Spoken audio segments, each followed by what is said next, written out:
Good morning, children. Already we learned before about Victoria, Mrs. Slater, and Henry Slater. And now there is the conversation again Victoria and the family members. That is Grandpa's clock. Be quiet, it is ours now. Come, Henry, lift your end. Henry and Mrs. Slater, very hot and flushed, stagger and in with a particular old-fashioned bureau containing a locked desk. They put it where the chest of drawers was and straightening the ornaments, etc., and knock at the door. The knocking is repeated. So Henry and Mrs. Slater, they are very serious and they are going to bring the old-fashioned bureau down from the upstairs. So at that time the door was knocking and the knocking is also repeated number of times. Victoria ushers in Ben and Mrs. Jordan. The latter is a stout, complacent woman with an irritating air of being always right.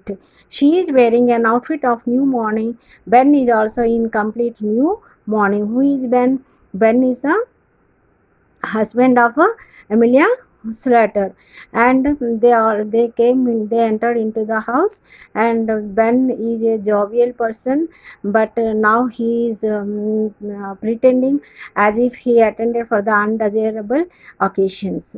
Mrs. Jordan sails into the room and solemnly goes straight to Mrs. Slater and kisses her. The men shake hands. So both the men shook the hands, and Mrs. Slater kisses Amelia Slater. So this is the welcome of Mrs.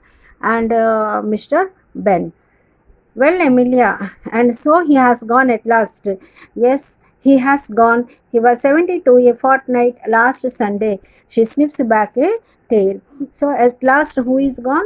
Mr. Abel Merriweather. So when he was died, he was 72 years and fortnight, just 15 days completed of his birthday. And Mrs. Slater, she is pretending as if she was grief and she lost her father, but she has no concern on her father. Okay, children. Ben, chirpily. Chirpily means actively. So actively now, Amelia, you mustn't give away. We have all got to die sometime or the other, and now perhaps you will tell us all about it. So Mrs. Jordan asked Mrs. Slater about the day when Abel Merriweather was passed away. So Mrs. Slater says that father was very happy that day morning, and he took his breakfast and he went out to pay his premium, his insurance. Insurance means nothing but the money, and after the death of the people, the nominees will get it. My word, it is good thing he did. So Ben felt very happy when he heard that he paid the insurance. Mrs. Jordan, he always was thoughtful in that way. He was too honorable to have gone without paying his premium.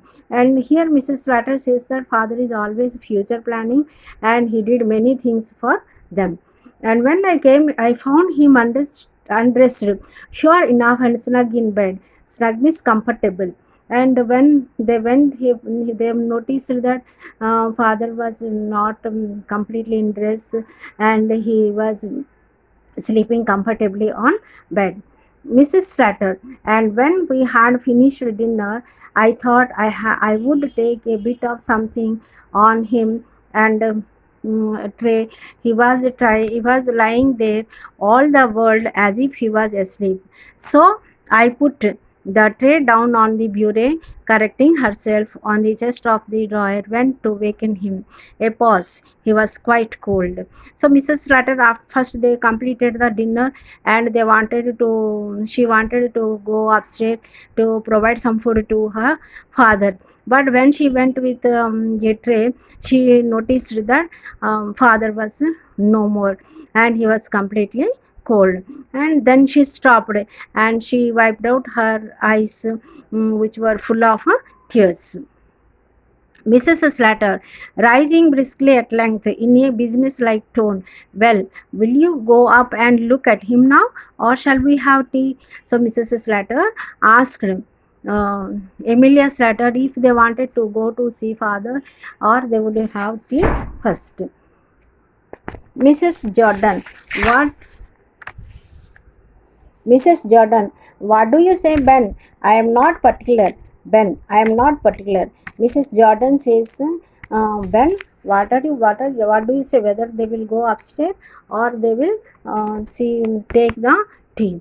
Ben says that no, there is no particular.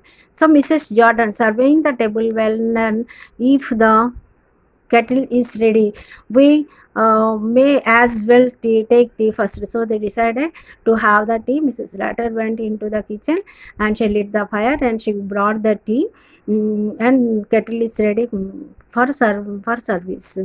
And one thing we may as well decide now is the announcement in the papers. So Henry decided first to give the announcement on the papers. So we know in the newspapers we will get obituary in what is Shraddhanjali. So the date of birth, the date of death, and everything will be circulated on the newspaper. So Henry wanted to give announcement in the newspaper. Mrs. Jordan, I was thinking of that. What would you put? Well, we will think about it after tea, and then we will look through these bits of things and make a list of them.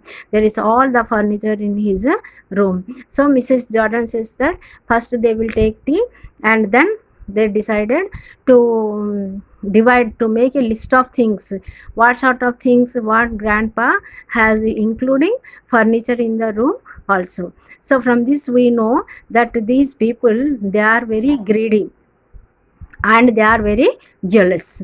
Henry, there is no jewelry or valuable of that sort except his gold watch. He promised that to our Jimmy. So Henry says that he has no jewelry or valuable items, but already the gold watch is given to Jimmy. He promised that he would give to Jimmy. Mrs. Slater, promise you, Jimmy? I never heard of that. Oh, but he did, Emilia. When he was living with us, he was very fond of Jimmy. Well, I don't know. So, from this we can understand that Mr. Abel Merriweather, Weather's spouse, passed away many years ago, and after her death, this Abel, he spent some years with Mrs. Slater and some rest of the years with Mrs. Jordan. And so Mrs. Slater is also wants to pinch the golden watch. Anyhow, how there is his insurance money. Have you got the receipt for the premium he paid this morning? I have not seen it. So Ben wanted to know about the premium. He wanted to check the receipt. But Mrs. Slater said that no, she had not seen it. Victoria jumps up from the sofa and comes behind the table. So, who is Victoria? The granddaughter of Abel Merriweather. Mother, I don't think Grandpa went to pay his insurance this morning. So, Victoria is really an observant girl and she observes everything. And what does she say? She said that no, she doesn't think that Grandpa went out to pay the insurance in that morning. Mrs. Slater, he went out. Yes, but he did not go into the town. He met old Mr. Tattersall down the street and they went off past St. Philip's Church. So Victoria said, yes, father, grandpa went out, but he did not go to the city to pay the premium. And he met old Mr. Tattersall. Who is Mr. Tattersall? Mr. Tattersall is his friend. And he first met his friend and then he went to the St. Philip's Church. Do you think he hasn't paid it? Was it overdue? Mrs. Slater, I should think it was overdue. Overdue means the premium, the date of maturity or the date of payment is already over. So that is called as overdue. And Mrs. Jordan, something tells me he has not paid it. The drunken old beggar. So when Ben understood that he did not pay the premium, he scolded him as a drunken old beggar. So from this we know that he is really he is really very selfish, and he also did not want to take care of his father-in-law. Mrs. Jordan.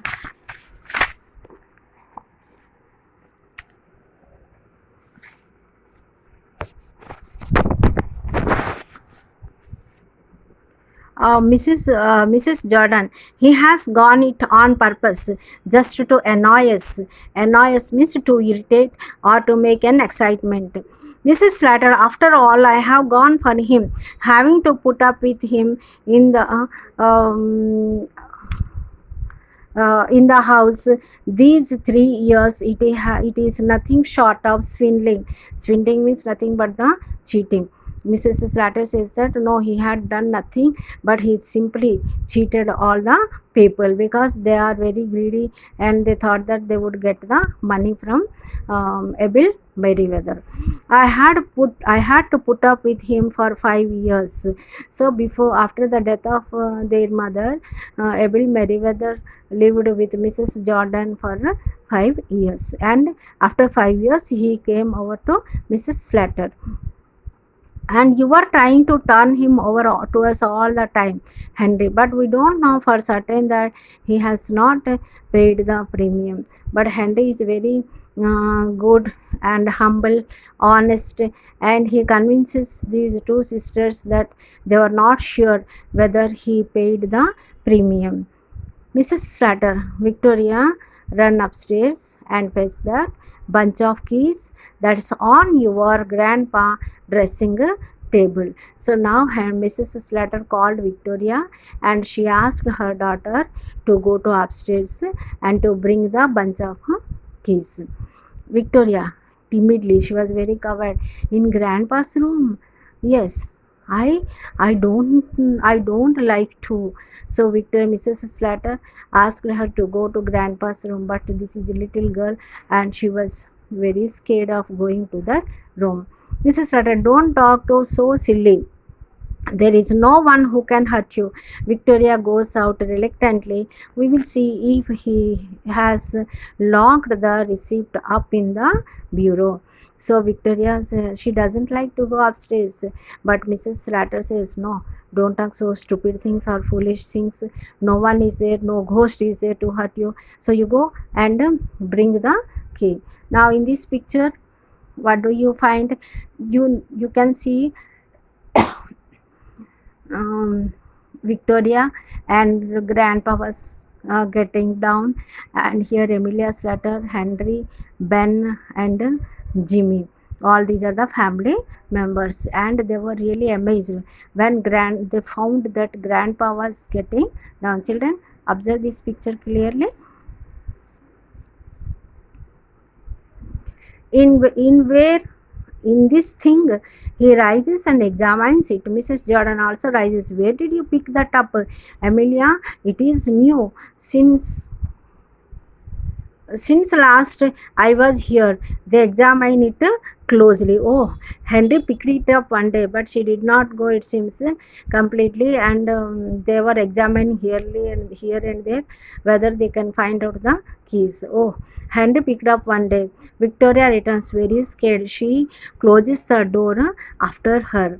And she closed the door and she was very much timid. Victoria, mother, what is it, child? Victoria, grandpa's getting up. Ben, what? Mrs. Slater, what do you say? Victoria, grandpa is getting up. So Mrs. Slater says, what is it, child? Whenever Victoria exclaimed that mother, see, listen, grandpa is not died, he is getting up. Ben, what? So here we can find out everyone is exclaimed. Mrs. Slater, what do you say? Victoria, grandpa is getting up. So Victoria repeatedly said that grandpa is getting up. Mrs. Jordan, the child is crazy. And Mrs. Jordan said that the crazy means foolish. Victoria became very mad and she is speaking foolishly. Mrs. Slater, don't talk so silly.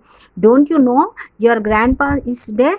Victoria, no, he is getting up. I saw him. So Mr. Slater says, no, don't say all these stupid things.